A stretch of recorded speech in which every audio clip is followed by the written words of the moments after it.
So I'm sorry for the, I won't be long. Yeah, but, I am recording I now. wish really to congratulate you. And yeah, it's too bad because a wonderful introduction. You did a wonderful introduction. Did not want to interrupt you, but yeah, so this was the first thing. And the second thing, please, if you want to be in the UN Science Summit report, you have to do a summary of your session, which is so important. So please do that. And also, I'm sorry, I won't be able to stay the full time, but in 1 hour, I've got a meeting, so I need to go out. I'm now in the Caribbean for a mission for the World Bank. So on modernization of meteorological information and climate policy, climatology and climate policies.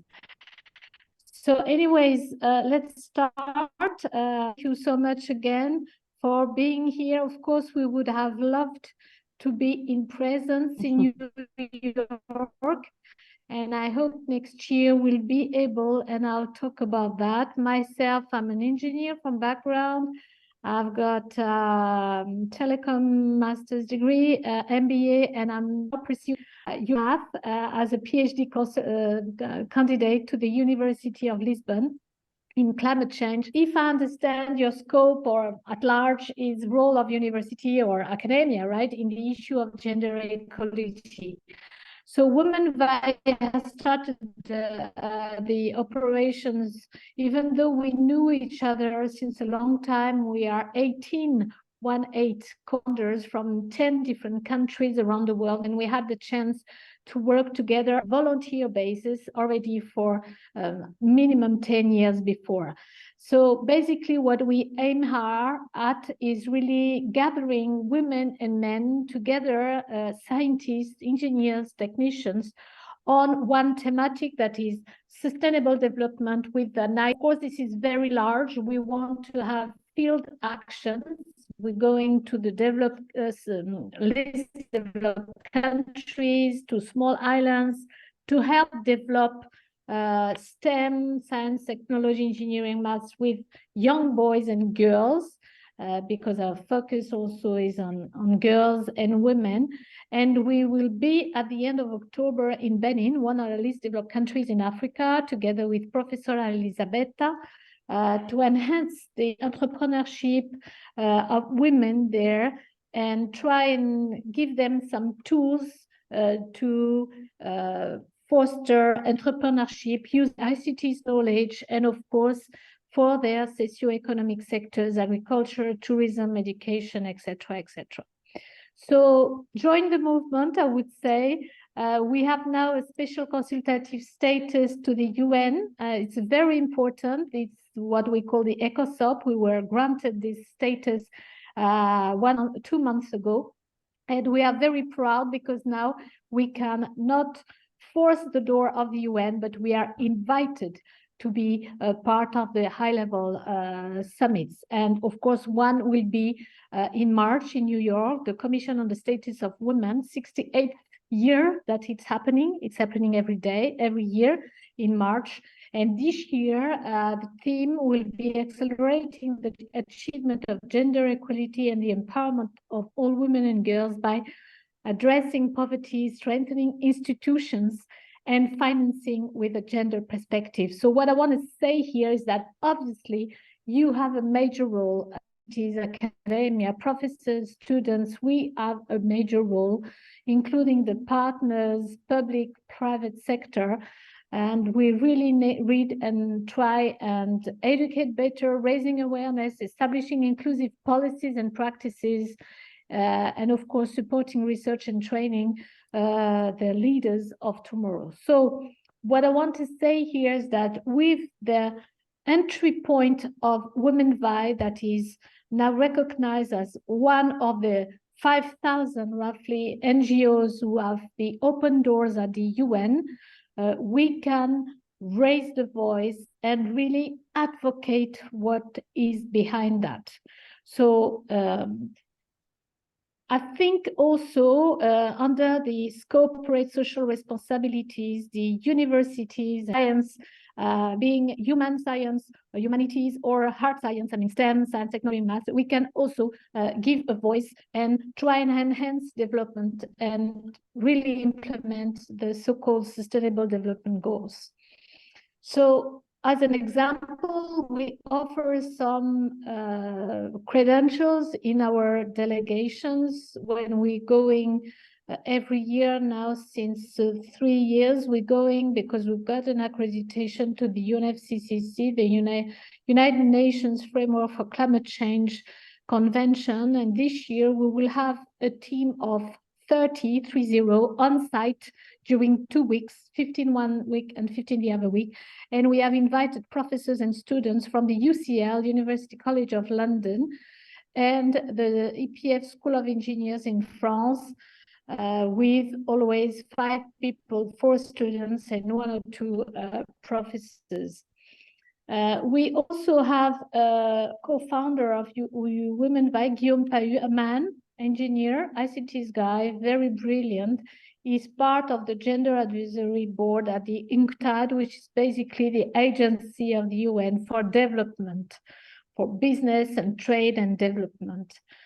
We're also all around the gender action plans, and you may know Professor Lidia Zakowska from the University of Krakow, Poland. She is one of the co-founders of Womenvai, and she has been managing this project within the university. So the field, or either at high level, that we can help you from the academia, from the university stakeholders mapping to bring you to the next level of advocacy, and try, of course, to showcase these wonderful work and research that you do within the scope of the UN. And why not, as I said, try and bring this topic in March next year at the next UN Women conference. I think that's all I wanted to say. Thank you again, Professor Elisabetta. I wish you a wonderful debate, discussion, and of course, research presentations. And hopefully for the next hour, I'm here, so I won't miss anything. Okay, thank you very much indeed, Yvette Ramos. It's always a pleasure to listen to your contributions, and thanks again for giving us the possibility of being today at the UNGA 78, the United Nations General Assembly, and it's very important in terms also of visibility for our university, and also to bring our contribution in terms of research. So I am really proud of this event. I know that it is specific and that there are hundreds of events today around the United Nations General Assembly. So we cannot expect a lot of people just on this topic, but we are absolutely proud and happy of what we are doing. So thanks again, Yvette, for giving us the possibility of being here today. And if you don't mind, I don't want to keep too much time in talking. I would like to give the floor to Sabrina Spallini. So I will try to close the section by giving my presentation, and also to bring some discussion on the floor. So Sabrina, if you don't mind, okay. I would like to give the floor to you with your contribution to this talk. Okay, I share my, just a moment.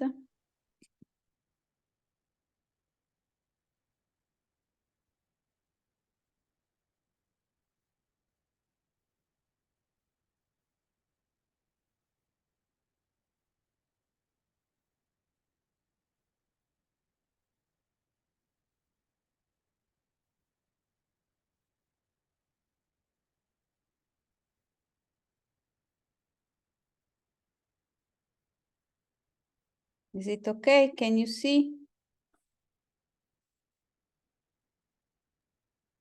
Yes, it's fine.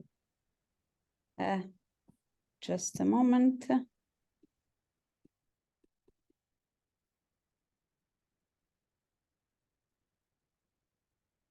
I'm sorry. I cannot manage to go. Take your time, Sabrina, don't worry. Okay. Okay. This is my presentation. Just a moment. Okay, this is my presentation. The title is Gender Equality for Competitiveness, the rule of gender equality certification. That is a measure that has just been done in our country, in Italy. This relation is 4 topics. I will talk about why talking about gender equality.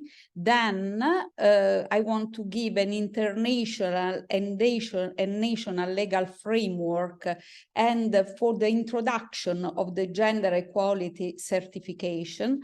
And then I will talk about the practical implementation of gender equality certification to see also the benefit of this gender equality certification. So let's go to step 1, why talking about gender equality. If we look at the all over the world, and if we look at the World Economic Forum Annual Global Gender Gap Index that measure the gender gap in this area, economic, political participation, health and education, in 146 countries, we see that Italy ranked 23rd and is in the same position of last year.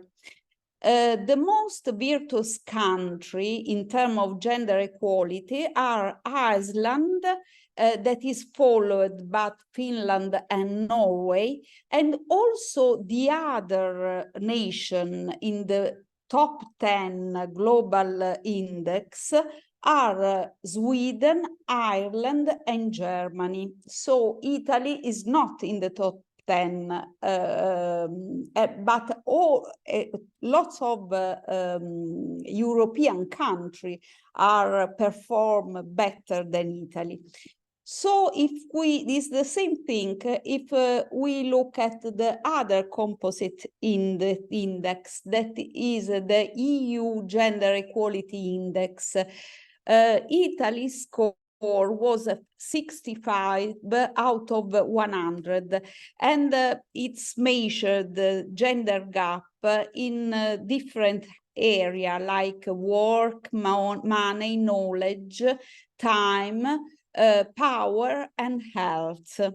So we can say that Italy is 14th in this index, and is 3.6 points lower than the EU average. Since 2010, Italy's score has increased by 11.7 points, moving up 7 places. So the position of Italy has improved quite a lot. And this is, in fact, one of the largest long-term improvement compared to other member states.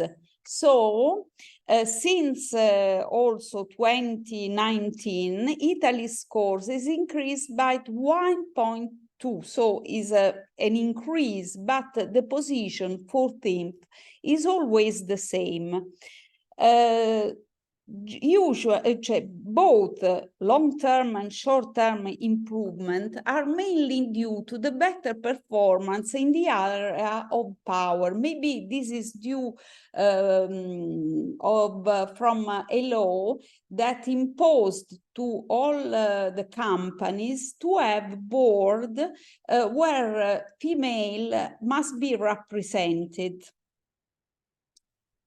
Also, if you look at the female labor force, we can see that only 51% in 2022 are the female that are employed. They were 49.4% in 2021.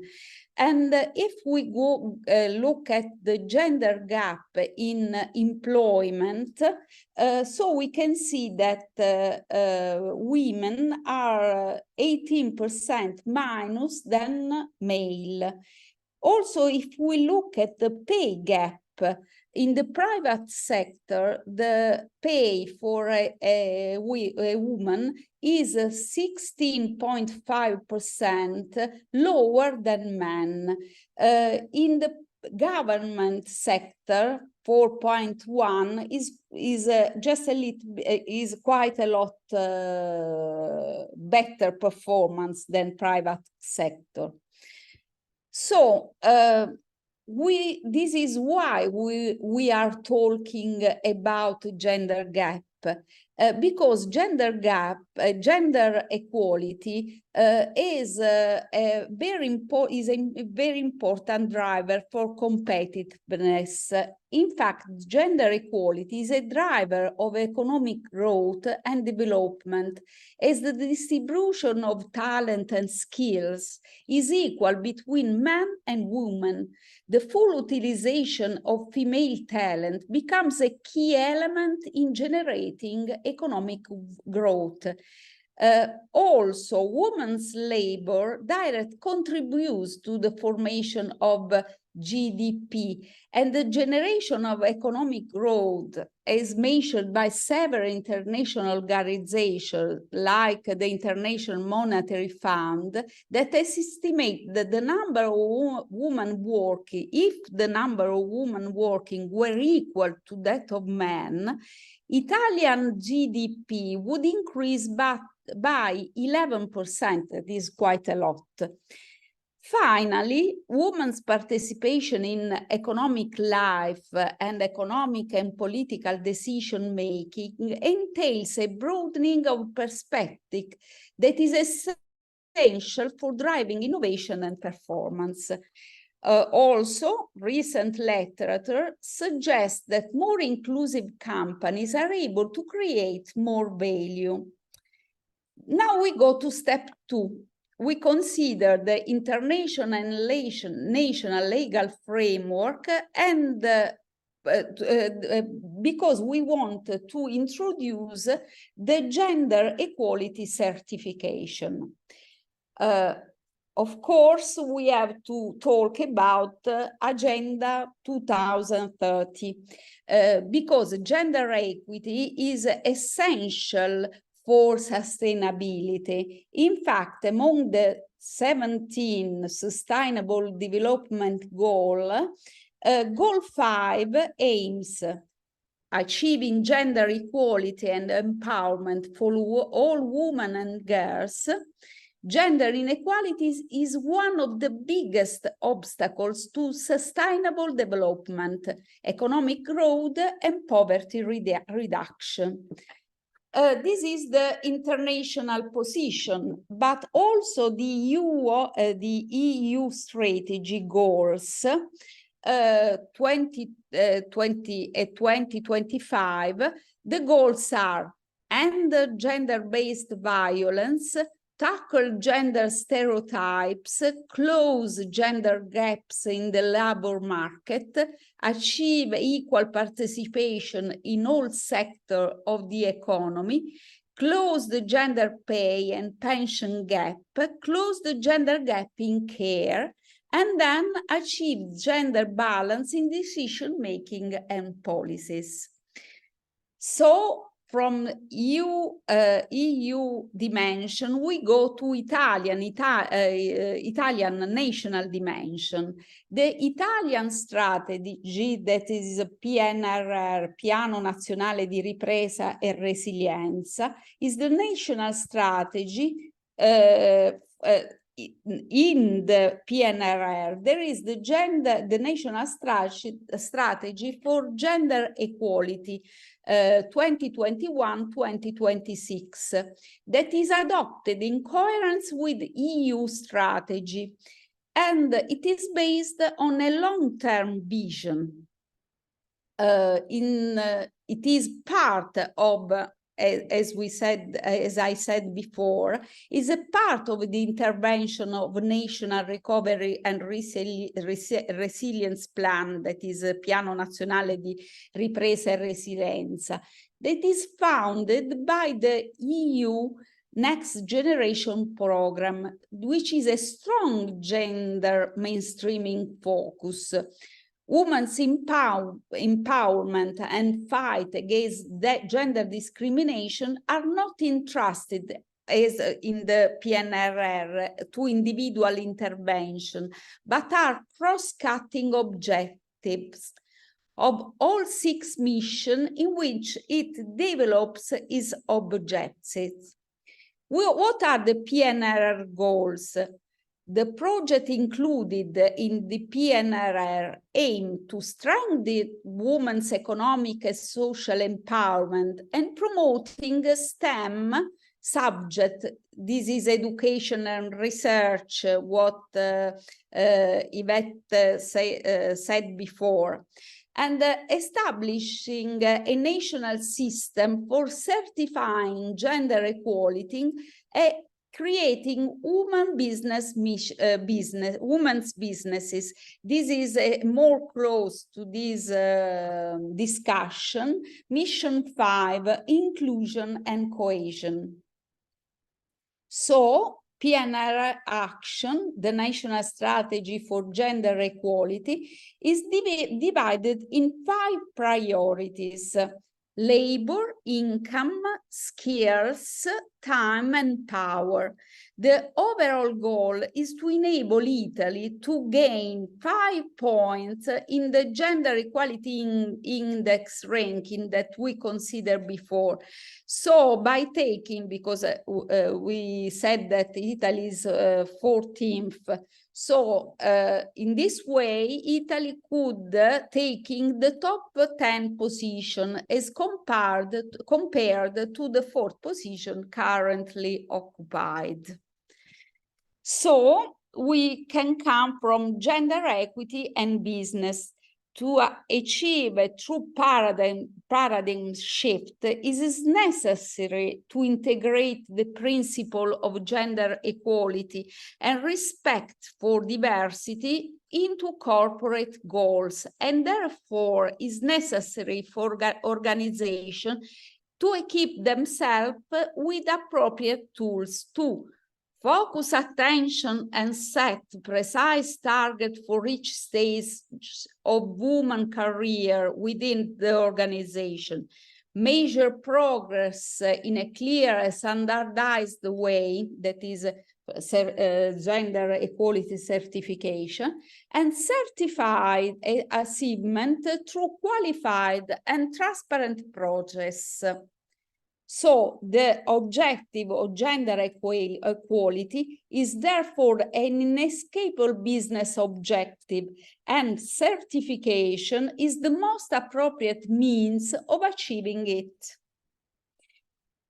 So what is gender equality certification? Is something that the Italian legislator has identified as an instrument to achieve the objectives set out in the national strategy and the National Resilience Plan, PNR.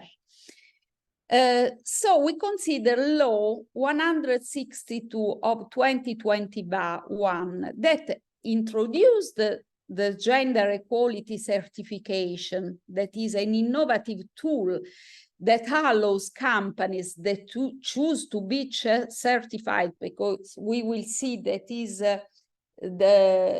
on request of the firm, to demonstrate their commitment to gender equality. And then identifying a number of strategic areas to encourage company and economic operator to implement real gender policies, such as public procurement. Then we will see this on the benefits of the for the firms that get the gender equality certification. So this is the law that means the gender equality certification. In order to define the technical standard of the gender equality certification system, a working table on gender equality certification was established. And on the 1st of October 2021, UNI Reference Practice 125 on gender equality was published on March. It outlines because reference practice are a guideline for the firms to get the gender equality certification. So it outlines the requirement for gender equality certification referred on a national resilience plan. So the PDR outlines first structuring the adoption of a set of performance indicators relating to gender equality policy in organization, and then to establish a management model that ensures the maintenance of achieved level improvement over the time.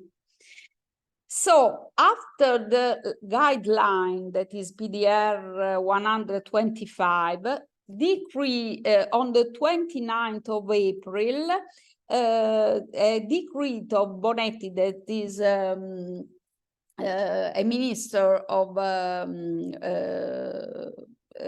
the gender equality, established the standard for gender equality certification and defined the need of annual gender equality disclosure that reflect the degree of compliance of UNI PDR 125.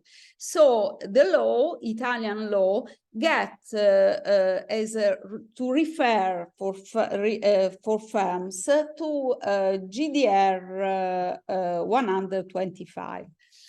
The certification of gender equality in accordance with PDR 125 is provided only by assessment body accredited under regulation.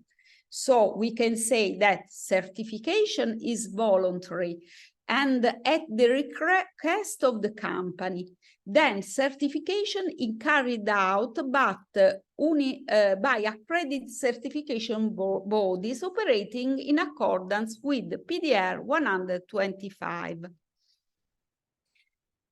Step 3, practical implementation of gender equality certification.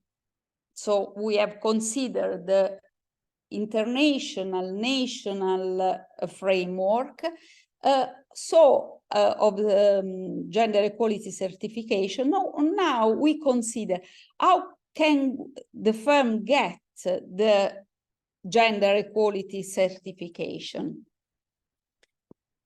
PDR Practice 125 aims to close the gender gap in companies by introducing new organizational models that are sustainable and durable over time. So you can get the certification, and every year you have to assess and demonstrate an improvement of the previous level. Through gender equality certification, organizations commit to integrating gender equality principle through the career and life stage of female workers from recruitment to retirement, with the aim of increasing the presence of women in the workplace, ensuring equal career opportunity up to the most senior position, equal economic treatment. Condition for reconciling work and family life appropriate to different stage of life, a rebalancing of family responsibility between men and women. A working environment that rejects stereotypes, discrimination, and all forms of physical, verbal, and digital abuse, and instead propose a culture of diversity and inclusion. So the implementation of a management system for gender equality covers the following area: management of business process to overcome bias, equal opportunity for growth and remuneration, management of parenthood and work-life balance, the effectiveness of the organization action to create a work environment that embraces diversity and promotes gender equality is measured by a number of indicators. These indicators are in 6 areas that are culture and strategy, governance, human resource processes, opportunity for growth and inclusion of women in business, gender pay equity, parental protection, and work-life balance.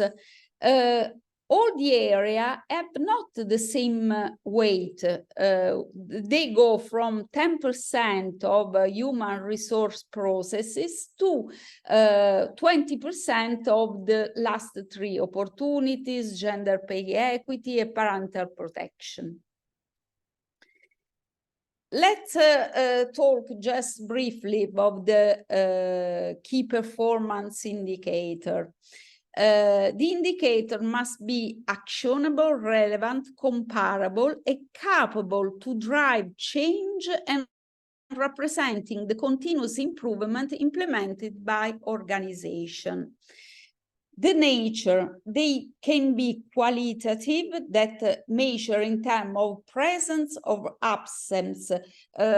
For example, if there is a strategic diversity plan, or there is a gender equality committee inside the firm. Or they can be quantitative, measured as a percentage difference from an internal company value or from the average national reference value, or derived from the type of economic activity.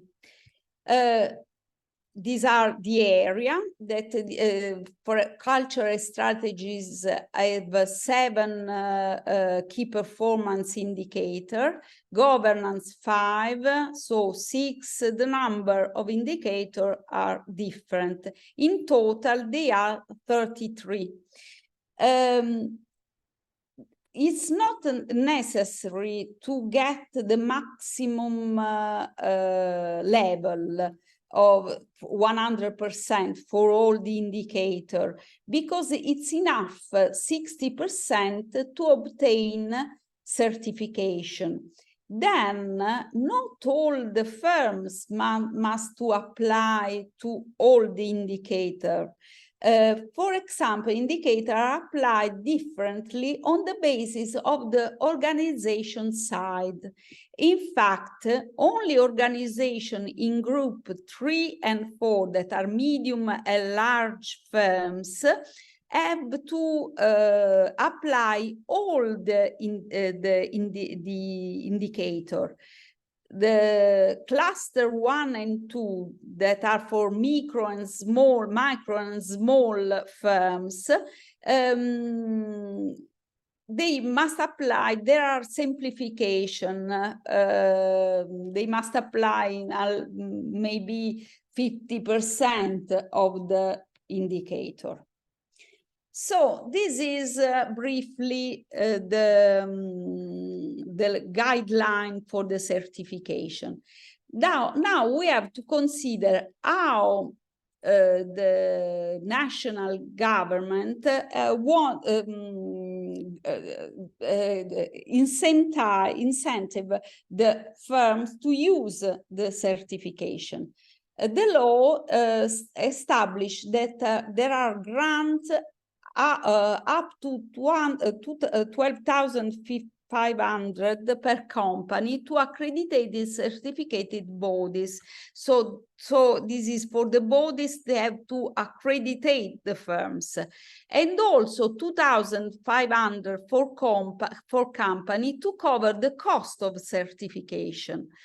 These are national contributions that are established by law, but we have not the decree to apply. So at the moment, there are not, this contribution have not been, I'm sorry, have not been allocated at national level, but at regional level, there are two regions, Lombardia and Puglia, that is our region.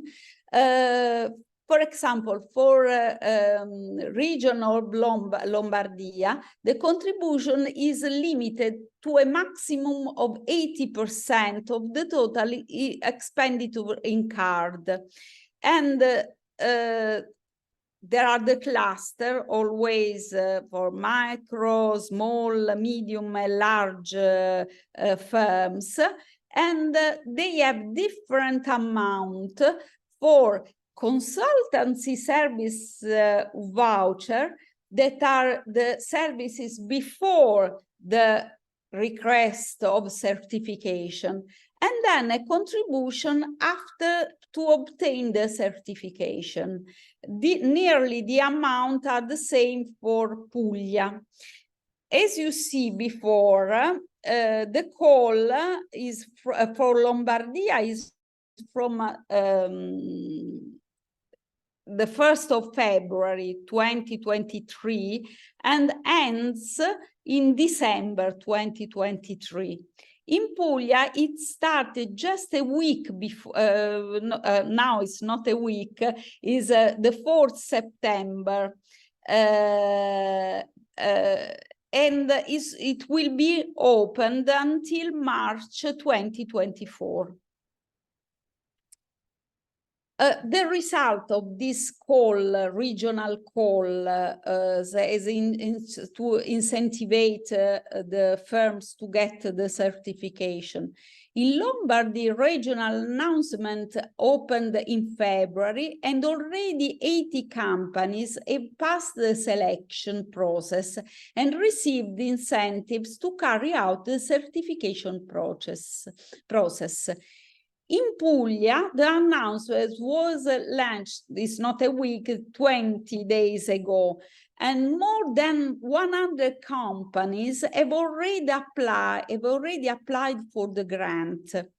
And this confirmed the great interest of companies in gender equality as a factor of competitiveness. Some data at national level. The number of accredited organizations in July 2023 was 35. That compared to the 6 in November of last year is quite a big number. So according to the database of Accredia, the national accredited body appointed by the Italian government in November 2024 in Italy were 68 companies at the gender equality certification, with a total of 323 production sites. The benefits to obtain the gender equality certification, I go very quick, is a reputation. In fact, we know that the market is rewarding sustainable companies, and the gender equality certification is sustainability, as we saw before, because it is in the social area of the sustainability. Regulation, because compliance with standard that will be progressively in place. So maybe must be requested to the firm to be compliant with the gender gap. Then the performance, an inclusive organization helps to perform better. There are a lot of scientific paper that show this. Funding, because that the firms that are certified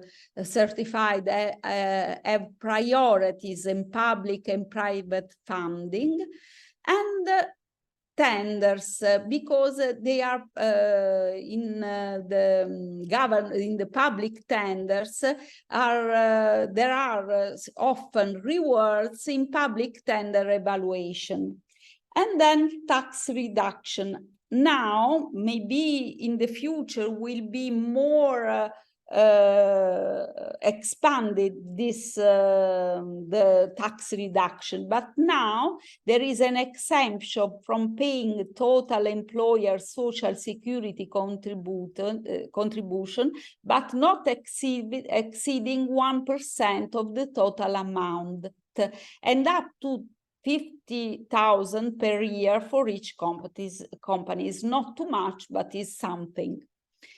Then I want to thank you for your time and attention, and I want to end with a phrase of Malala Yousafzai: "I rise up my voice, not so that I can shout, but so that those without a voice can be heard. We cannot all succeed when half of us are held back." Okay, bye. Thank you very much indeed, Sabrina, for your talk, and it was really full of contributions and of ideas that are on the floor and on which we can discuss as well, if you like.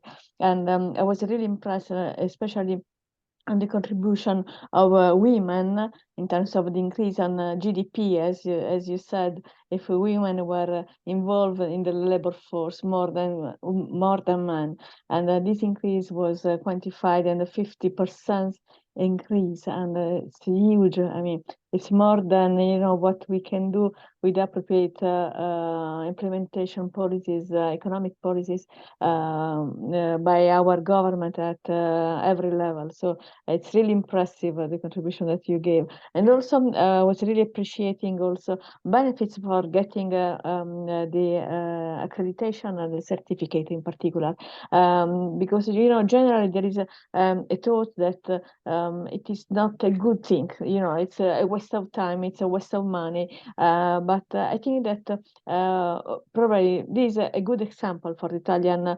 legislation to have such a positive impact on a new challenge that is affecting our companies by having this certificate in terms of equality implementation. So do you think, Sabrina, that this is the right way of doing such things in our environment? Because of course your focus, because your specialization of course is on companies, can be extended also to the public, to the public sector. Yes, but there is a literature where and also articles where also public government organizations are interested to equal certification, gender equality certification. Maybe later on it will be extended to government organization. Why not? Yeah, this can be a very positive, I think, evolution of this tool, because of course companies may be involved because they can get exception for paying taxes, as you were saying. So it's not only a social benefit, but especially an economic feedback that they can have directly from this tool. But for example, for government organization is for funding the benefits. For example, priority in public and private funding. Yes. They can get a better position when you evaluate a project that is presented from by a government an organization that has been certified. Yeah, that's great. Sabrina, just another curiosity. I mean, we did not prepare the questions, before, but I was just impressed of your contribution as well. Although we are in the same project, but sometimes even we are close one door to the other. We do not talk too much because we are too much involved in our research activities. Anyway, I was wondering if you think that, for example, in this case, we can, for example, use this certification for the evaluation of the performance of the public sector, because actually, it is based on some other indicators, not strictly related to the equity and equality matters or issues. Do you think that No, I think because I have no time, but I analyzed all the indicator and they can fit also for every organization. And then there are, because Accredia, that is a big organization for the certification body, has got the FAQ, where you can ask to adapt the key performance indicator to your organization. No. Yeah, and in particular, yes, I was, thinking about the possibility of evaluating the performance, Yes, of, public administrations, and also yes. to give. If you see the key performance indicator, for example, quite a lot, I said before, are qualitative indicator. For example, there is inside the committee, you make training to the employee on the gender diversity problem, yes or no, are qualitative indicator. They really can fit to every, there are quite a few, but also the quantitative indicator, they can be adapted, because I said before, I go to the slide here. Yeah, thanks. Yeah.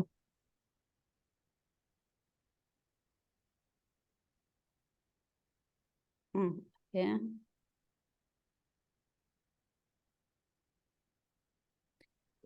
Where I said that there are qualitative, they can be qualitative and quantitative indicator. I cannot find. Don't worry. Take your time. Okay. Quantitative measure is a percentage different from an internal company value or from the average national reference value, or derived from the type of economic activity. They change. You must, because in the guideline, the sector, when you give the score for the quantitative indicator, is not a fixed score. Okay. So it can be weighted in a different way and can have a proper value. Thank you very much indeed, Sabrina. There is a question from Richard Fleming, who was asking about the possibility of considering, for example, COVID and the remote work, smart working, and if it had any chance to this. I mean, if it had any effect on these aspects. What do you think about, Sabrina? Smart working. Do you think that COVID and smart working and also the hybrid return, so apart from smart working and the presence in our offices, had any chance to this? Was affecting the equality and the equity calculation of index? Do you think that there is a correlation? there are some key performance indicators that measure the smart working, that is something good for firms. So it's considering for the smart working, but I don't know, I cannot see if the COVID affected. Mm-hmm. Yes, of course, because with the pandemic problems, we have to think in a different way of working place. So COVID affected, but not in direct way, but indirect way.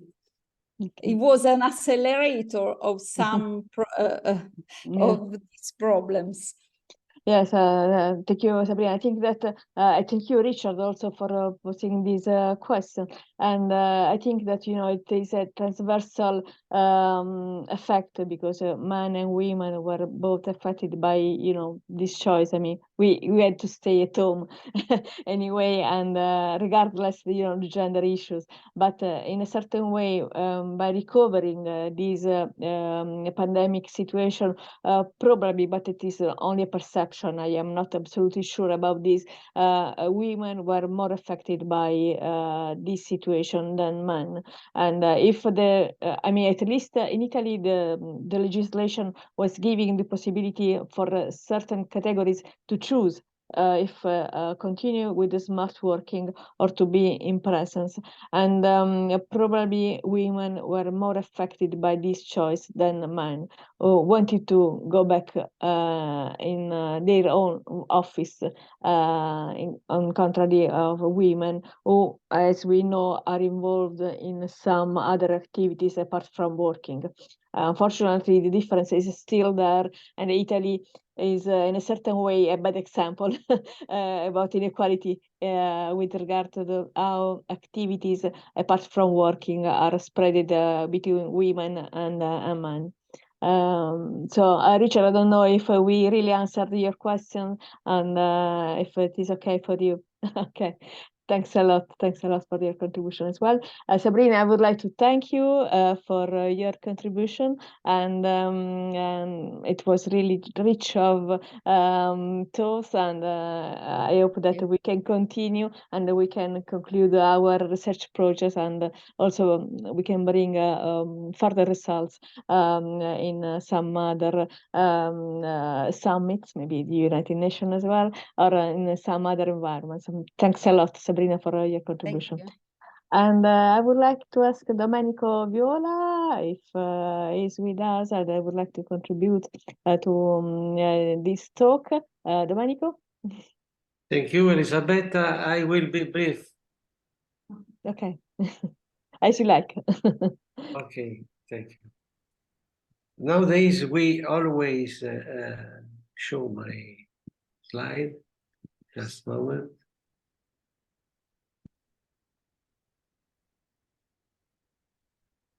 Just a moment. Condividi schermo. Sì. L'hai aperto sotto? Sì. Condividi schermo. Non va. Forse adesso vedete qualcosa, sì? Sì, ecco. ok. Sì, grazie. Okay. Nowadays, we always hear a discussion about gender equality and the role of women, a debate that broke out at the beginning of the last century and has never been subsided. It has been done so much that it seems superfluous to reiterate the concept that women have equal rights and equal opportunities as men. Nevertheless, daily news show the contrary. We know that cultural progresses haven't been followed by fact, considering that there are still many feminized, that the income disparity in the same job position is still great if the top of managerial roles are in fact reserved for men, if poverty is stronger among older women than men. For the foreseeable future, the 2030 agenda seeks the effective achievement of gender equality as the fifth among its goal for sustainable development. The fifth goal of the 2030 agenda aims to achieve gender equality. Europe has developed its own strategy to ensure that the target will be achieved in all areas of the European Union by 2025. The three key actions of the European strategy can be summarized. A, combating violence against women. B, the possibility for women to reach the top positions in all kinds of jobs and politics. C, the adoption of the gender perspective in irregularity measures. The presence of women is not just about numbers or a liberal goal, but is the indispensable prerequisite for pursuing the other objective of the common good set out in the 2030 agenda: climate and care for the planet, fight against poverty, peace and justice, protection of minor and fragile people, sustainable communities and cities, responsible consumption. On one hand, equality presents the goal of a sustainable development. On the other side, the data show that inequality unfortunately still exists. Here below there are graphs to understand in quantitative terms the gender inequality in the workplace, both in terms of employment and pay. Thank you. Thank you very much indeed, Domenico, for your contribution. So the difference is still there. These two final graphs are quite clear, and we can understand that we need to fill this gap. I mean, because there are still huge differences in terms of wages between women and men. So we need still to work a lot on these issues. And so unfortunately, especially in some geographical areas, even though they are the most advanced area, we still record these such huge differences, and there is an unfair treatment of the labor force, and so the gender issues is still there, unfortunately. So thank you very much indeed, Domenico, for your contribution, also to which are finalized to our common joint research projects. I don't know if there are questions from the floor, but I do not see actually any message. And so now I would like to give my presentation, so my contribution to the research projects.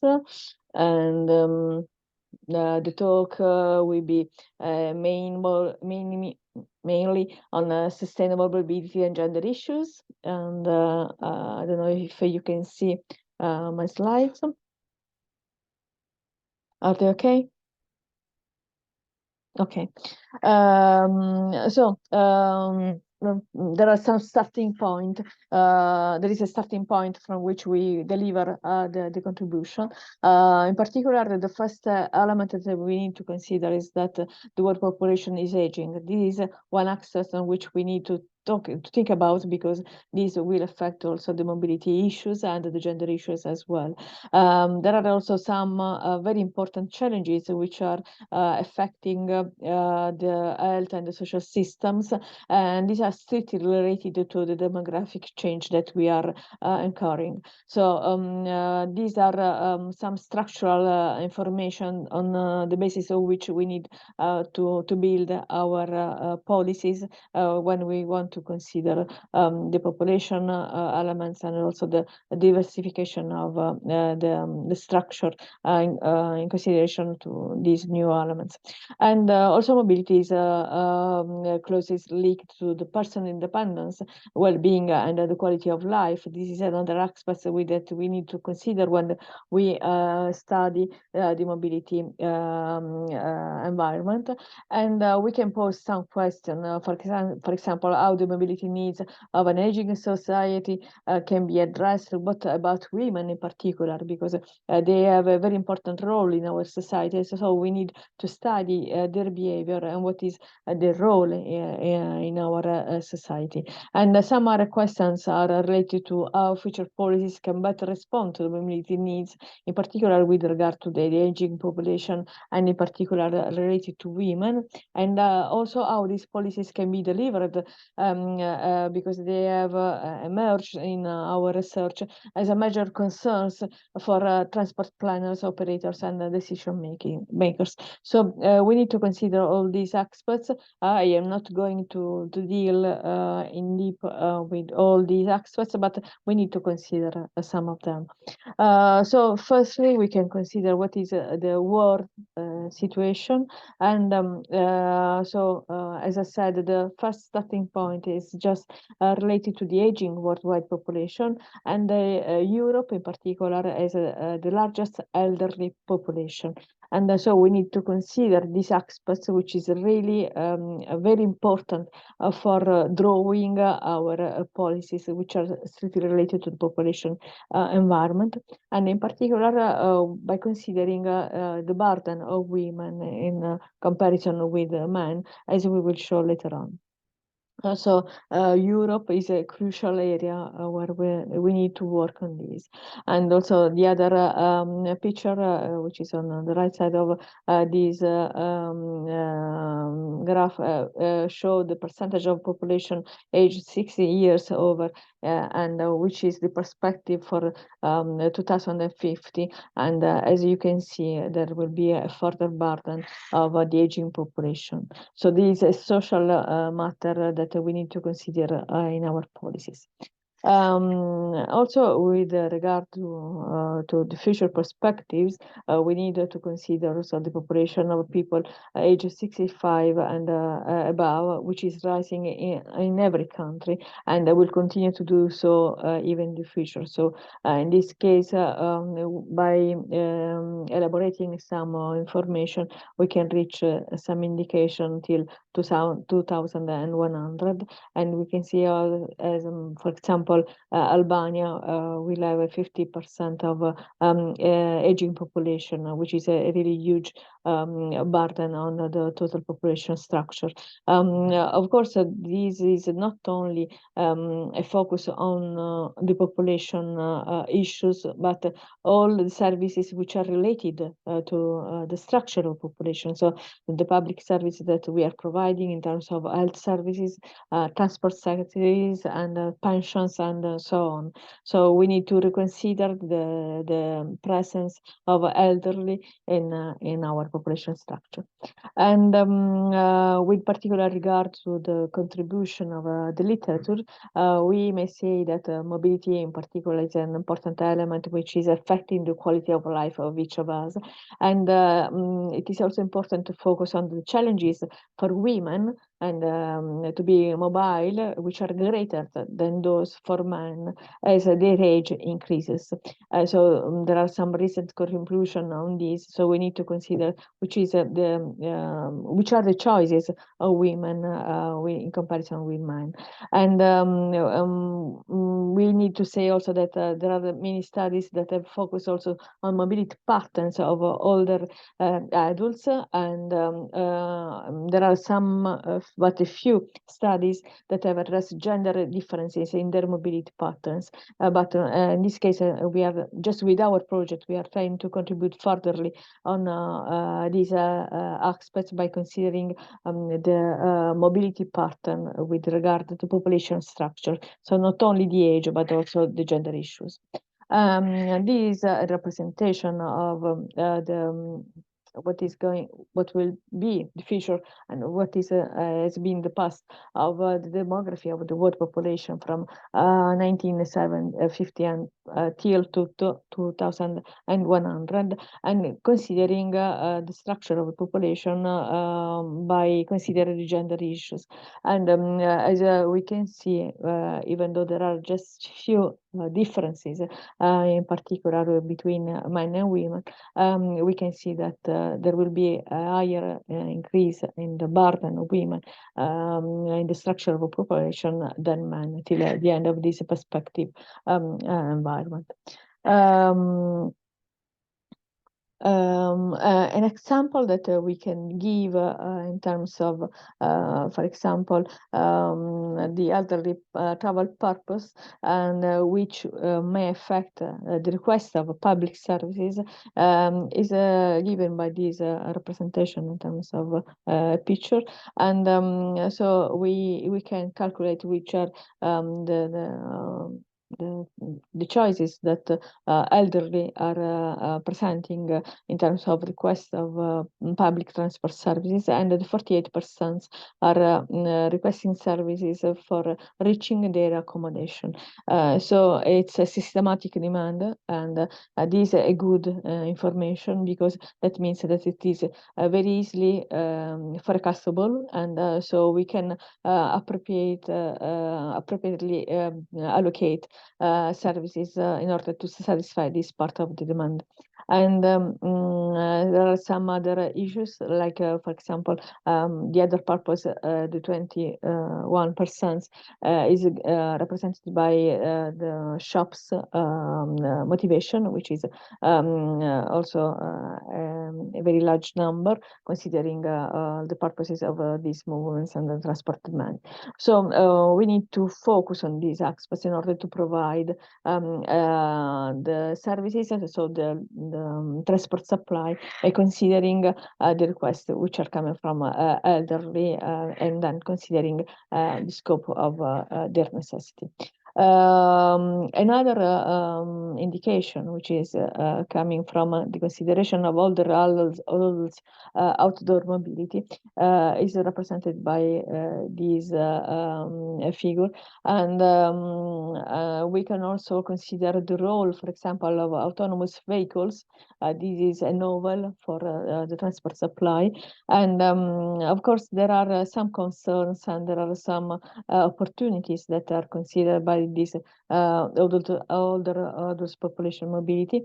And for example, with regard to the autonomous private car, there are some weak points, say, like cost, safety, road etiquette, private transport, and spontaneous social interaction, and familiarity and learning technologies. But on the contrary, there are also some opportunities which are provided by door-to-door services, less stressful journey in the social interaction and physical activity. So we have some consideration which are affecting in a negative way, say, the use of private cars, and on the other side we have the privilege or the opportunities which are given by public transport, which are more sensible to individual needs. So they're most preferred mode of transport for older people instead of the private transport mode.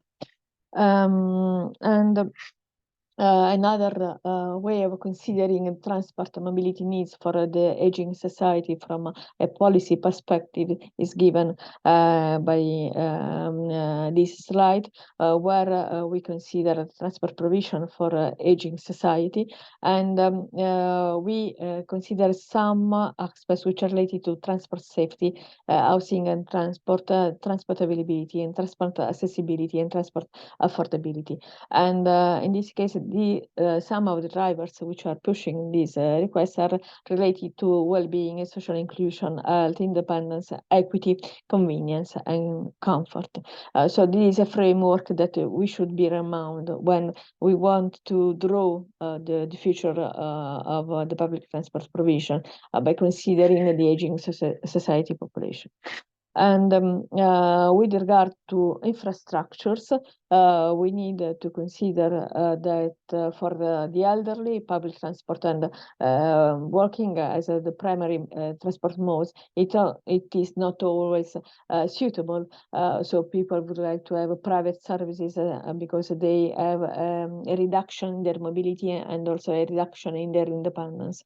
And the elderly face several barriers also to access, including poor quality surfaces, and also there is the absence of railing at ramps. And some jurisdictions also have improved and designed some steps, gaps, barriers, and wheelchair slopes for the ambulant, disabled, and elderly. And furthermore, there are some strategic proposals which are related to the in order to facilitate the access to public transport use, and in particular, they are related to, for example, to the ticketing and to the fare consumption, or to specific public transport services, or to public transport vehicles, and also to stop improvements or some other elements which are related to alternative transport modes or transport means in particular. And so we can come up till the social impact of transport, and also to the distributional effects across various segments of the society. And also in this case, we can study the difference in terms of gender issues, because these are the combination of these two elements, which are strictly related to the policymakers' choices that need to focus on these different aspects. So we have age-friendly communities, and we need to provide social services which are strictly related to transportation, housing, social participation, respect, social inclusion, civic participation, and employment, communication, information, community support, and health services, and also outdoor spaces and buildings strictly related to these population segments.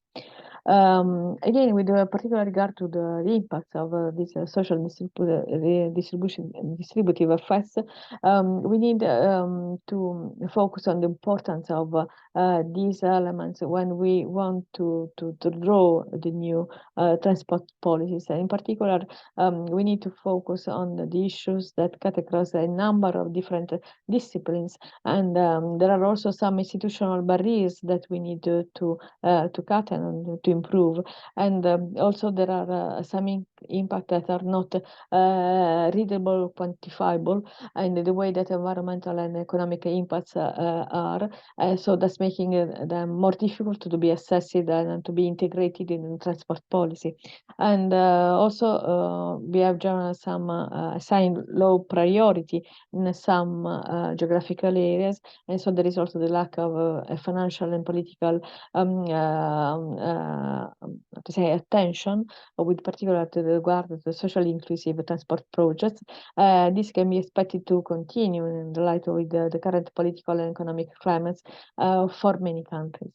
One way of considering all these aspects which are strictly related to the social elements is for sure the cost and benefit analysis. This can help us to consider the gender issues related to the aging population, and also the social accounting, which are the traditional instrument tools that have been employed in order to evaluate the economic aspect and also the social aspect of public investment policies and programs.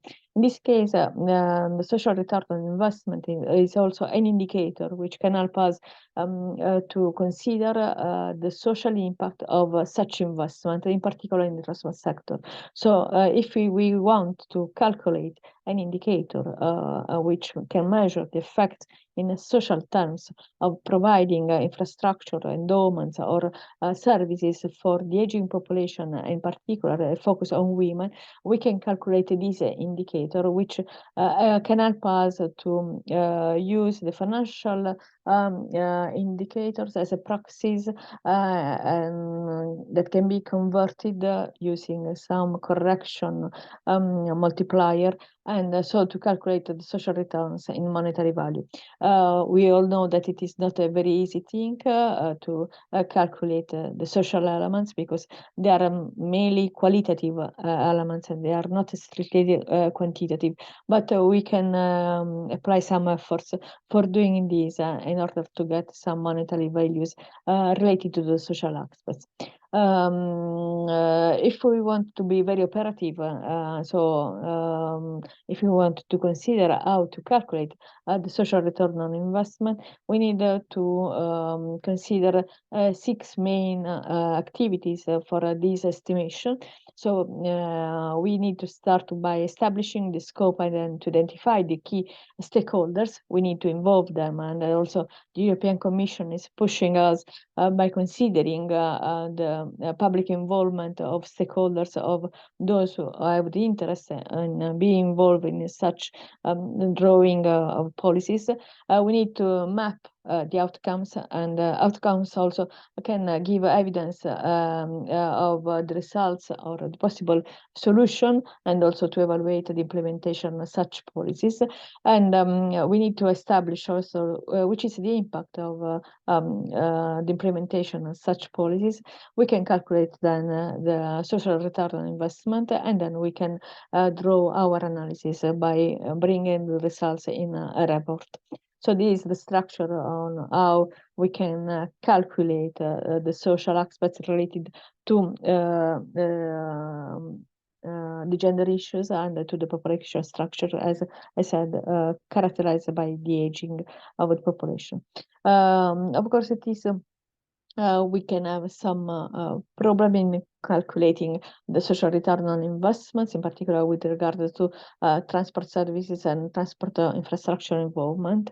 But in this case, we can point out that the social return on investment can be a very useful tools in order to overcome some of the limitation of cost and benefit analysis. We know that it is a very traditional way of calculating the effects and the impact, in particular, of the implementation of investments, but at the same time, the social return on investment can help us in overcoming some of these limits. In particular, we can overcome some difficulties in foreseeing the demand of transport, and there is a considerable presence of intangible effects, so all the qualitative elements can be transformed and converted in monetary value. And for example, we can have some problem with the visual intrusion of some infrastructures. These can be calculated in terms in monetary terms. So we have an economic value that can be applied also to these aspects. And the problem of economic evaluation of social costs connected to road accidents. This is another element which is strictly related to the population structure, and again to the presence of elderly and also to women, and the problem of economic evaluation of time saving during the travel activity. So this particular an element which is really important for women, because we know that women have a travel pattern very complicated. I mean, it is very different from the one which is characterizing the man requests. So in this case, if we can provide services and transport infrastructure which may affect the time saving, this can be really a huge benefit, especially for women that can allocate in a different way their time also to some other activities apart from familiar or working activities, as we normally do. So the use of the social return investment for the evaluation of infrastructure investment in the transport sector has some positive results. The fact that the social return on investment include information on the value that society would attribute to outcomes, of the programs and of this investment, and also this increased dissemination of analytical skills and in practices spilling from the public over the private, and a continuous interactive interaction where information is generated at a local level. And also the use of the social return on investment indicator is a way for the evaluation of investment projects, which permits to rank programs on the basis of their contribution to the society. And so nonetheless, the social return on investment presents some problems linked to the imprecise measure of benefits and costs. But in the end, if we draw a balance between benefits and costs of these tools, for sure, this a better instrument that can help us to do a proper evaluation of the impact of this infrastructure. For if you wish to draw some conclusion, we can say that research results show that elderly mobility needs are important to be accounted in mobility supply reforms. There are some results which come from another cost action, which is another project which I was working with Elisabeth Arsenio in the past. It's of course appreciable the work already done by some administration in planning and programming in terms, in particular with regard to the population needs, in particular related to women.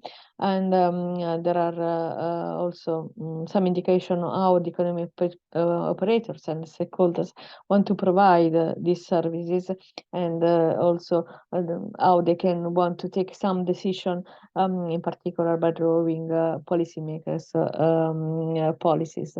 This is essentially due on one side to a delay in the execution of those plans, which has the effect of slowing operative procedures, and also on the other side there is not a constant efficiently the tide of financial resources, and this last element can be overcome by using appropriate tools. And one indicator, as I said, which is a sort of a composite indicators, as we were trying to do with our research group, is an instrument, an appropriate tool that can overcome all these negative aspects, which are strictly related to the common indicator what we normally use. So I would like to thank you for your attention with regard to my presentation, and if you have any question, please ask me, and I am available for this.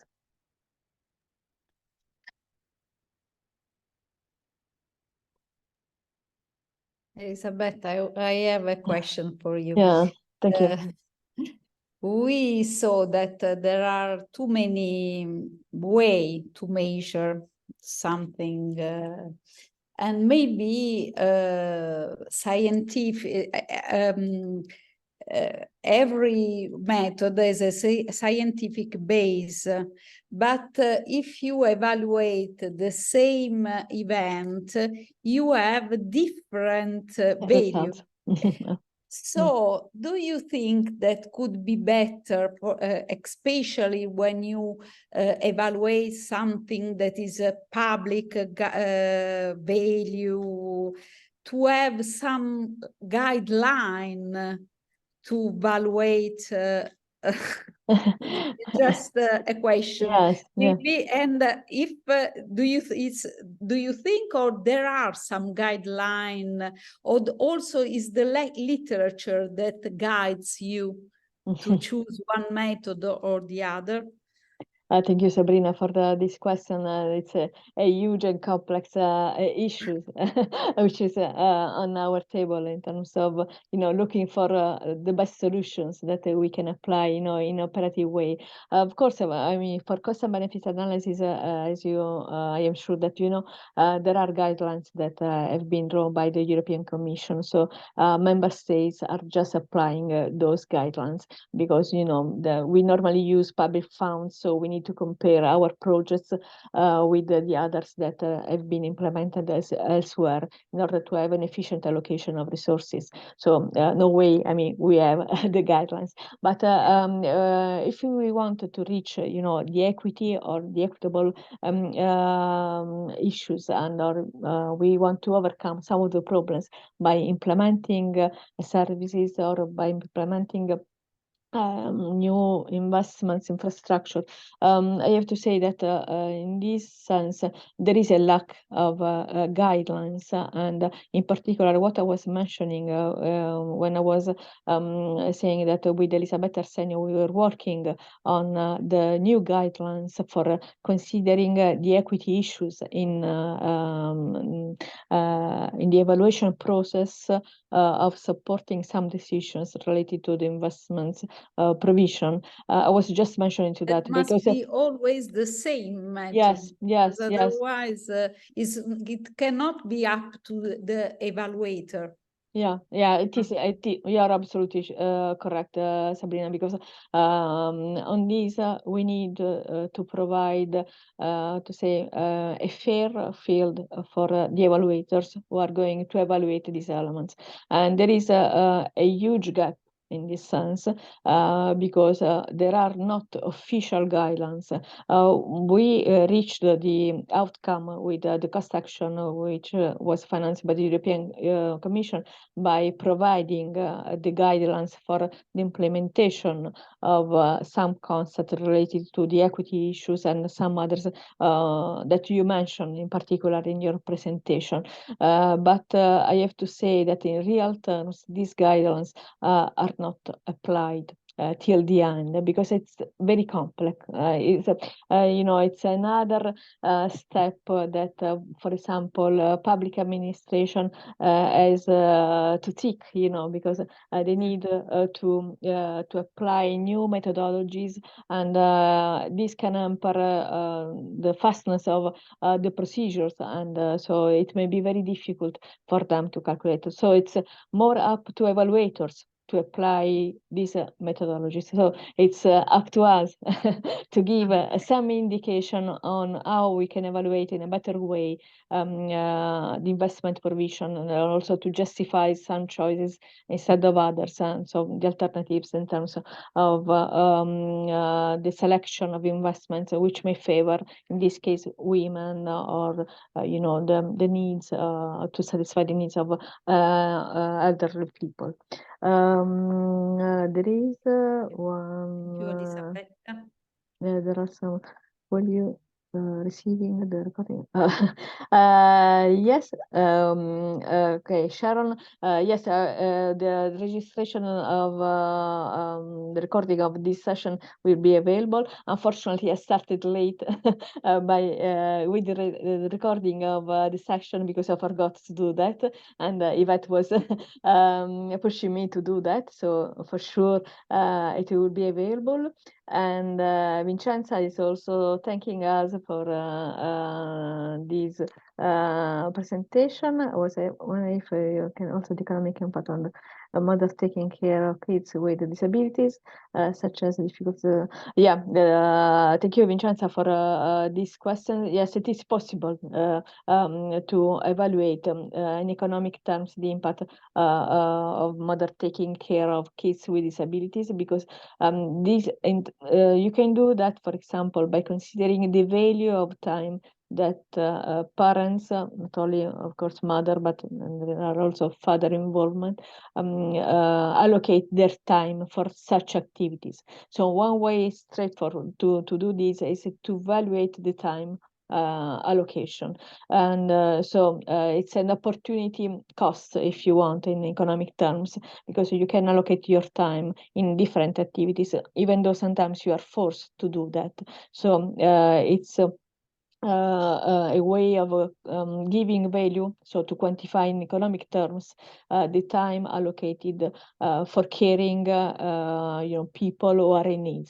And this is one way of doing that, and which may affect the final income of the family, for example, because you're subtracting a part of your time, which is not paid by anyone, but on the contrary, you can pay someone else. So also the cost can be an indirect measure of the time spent on these people who are in need. So this is one way of evaluating it. But of course, these are a specific part of the population, and one way of considering also some other elements which are, I mean, time is just a proxy, of course. It's a reduction of the whole concept and the whole phenomenon. We need to run some say investigation which are properly say addressed to people who are in need, in order to evaluate some other elements which are not quantified directly. But as I said, time, for example, is one of these elements, and the effect on the total income of the family which is involved in this and running these aspects can be one measure. I don't know if Vincenza, you are happy about this answer? Okay, thank you. And so I don't know if there are other curiosity or other questions by others. Otherwise, we can conclude our session. So really, I would like to thank you all for being present in our panel. And again, even though she is not here, I would like to thank Yvette for giving us this possibility to be in the Science Summit of the United Nations to the General Assembly 78 for this year. I hope that in the future there will be further occasion for discussing the research results of our research projects, and to bring some fresh idea in the administrations, and in particular to those who are responsible for the implementation of policies everywhere. I mean, of course, this is an Italian project, but as we had the opportunity to see, Sabrina was bringing some results to the world level. Myself and Domenica was focusing on some particular aspects. This is a general topic. It is not only something that we have to apply in our country. So it can be helpful to have some thoughts in general terms and everywhere in the world. So thanks again to all of you for being here, and especially for the leg time for us in Italy. It's night here. It's a time for having a coffee for sure. I am a coffee lover, so I have the need to have caffeine as usual. And Sabrina, you are mute. Sabrina, devi accendere. And what about the weather? Here is really hot today. Yes, I was following the forecast, Sabrina. Unfortunately, here in Vancouver, because I am in Vancouver now, and I am driving mate with the time, you know, because I am looking at the clock. I have to do something in Italy, something in New York, something in Vancouver. I am driving mate, so I don't know where I am at what time. You know, I wake up, I go to sleep, and switch on computer. I am driving mate with this, but anyway, Okay. I'm trying to do. I mean, it is a very effective way of working, I have to say, but I would like also to enjoy because I am Crazy working world. from midnight here in Vancouver. I am working in Italy, then switch to New York, and then I switch again to Vancouver time. You are a global woman. Okay. Thank you. And anyway, again, many thanks to all of you for your contribution. And again, I hope that we can have further occasion to share our ideas and to bring on the table of those who are responsible for the implementation of these policies to take into consideration the results that we are trying to get from our research scientific projects. So thanks again to all of you. Bye-bye to Grazie everyone. Sabrina, grazie Domenico. Ciao. Thank you Richard for being with us, Sharon as well. Many thanks. Ciao. Ciao a See you. tutti. Ciao. Bye. Ci vediamo a Bari. Ciao. Bye, see you. Quando torni? Torno domenica. Lunedì alle 8:30 sono in aula. Ciao. Ciao, ciao, Ciao. ciao. Grazie ancora. Grazie a te. Ciao. Ciao.